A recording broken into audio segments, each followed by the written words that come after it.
விஜய் டைரக்டா BJP attack பண்ணும்பொழுது, அதாவது திமுக அளவுக்கு பிஜேபி அட்டாக் பண்ணல. திமுகவை ஒரு 75%, 80%, 100% அட்டாக் பண்றாருன்னா, பிஜேபியை ஒரு 25%, ஒரு 20% தான் அட்டாக் பண்ணார். பெருசா இல்ல, போற போக்குல மேம்போக்கமா போற போக்குல சொல்லிட்டு போறது, அந்த மாதிரி தான் விஜய் எதிர்கொண்டாரு. ஆனா அதுக்கெல்லாம் ரிப்ளை பண்ணாத பிஜேபி இப்ப ஜனநாயகனை வச்சு கரூர் இன்சிடென்ட், சிபிஐ இதை வச்சு எப்படி விஜய முடக்க பாக்குது, அல்லது விஜய தன் கைக்குள்ள கொண்டுட்டு வர பாக்குது, அப்படிதான் அதை பார்க்கணுமா, அல்லது இது எப்படி? அப்படிதான் ஓரளவுக்கு புரிஞ்சுக்க முடியுது.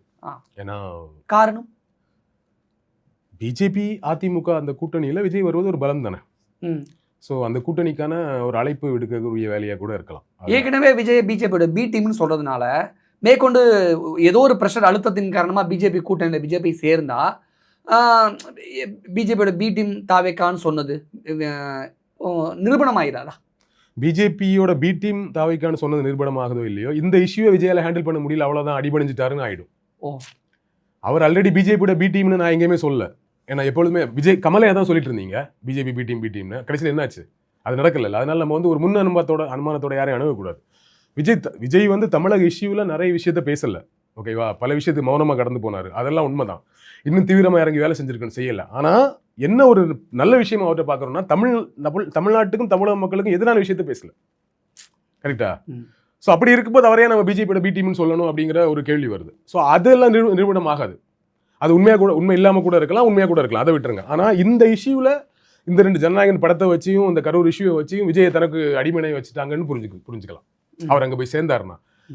பட் சேர மாட்டாருன்னு தான் நினைக்கிறேன். காரணம் அவர் தெரியல. தமிழ்நாட்டில் நீங்கள் பிஜேபி இருக்கக்கூடிய கூட்டணியில் போனால் அவங்களோட நிலை என்னன்னு தெரியல. இன்னைக்கு இங்கே பிஜேபி இல்லைன்னா அதிமுக சேர்றதுல எந்த பிரச்சனையுமே கிடையாது. விஜய்க்கு யாரும் குறை சொல்ல போகிறதும் இல்லை.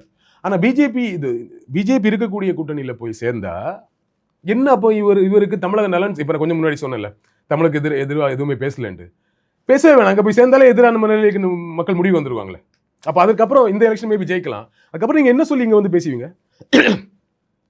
நீட்டுக்கு எதிராக நீட் வேணான்னு இவர் பேசினாரு, மும்மொழி கொள்கை வேணான்னு பேசினாரு. இப்போ பிஜேபி கூட்டணியில் போய் எப்படி போய் சேருவார்? முடிஞ்சதே, கொள்கையெல்லாம் முடிஞ்சதே இல்லையா? திராவிடமும் தமிழ் தேசியம் 2 கண்கள் பேசினாரு. இப்போ எப்படி பிஜேபியில் போய் சேருவார்? மொத்தமும் காலி. இப்போ பெரியார கொள்கை தலைவரை வச்சுட்டு, அம்பேத்கர் கொள்கை தலைவரை வச்சுட்டு பிஜேபி கூட்டணியில் போக முடியுமாங்க? யோசிச்சு பாருங்க. ஆமா.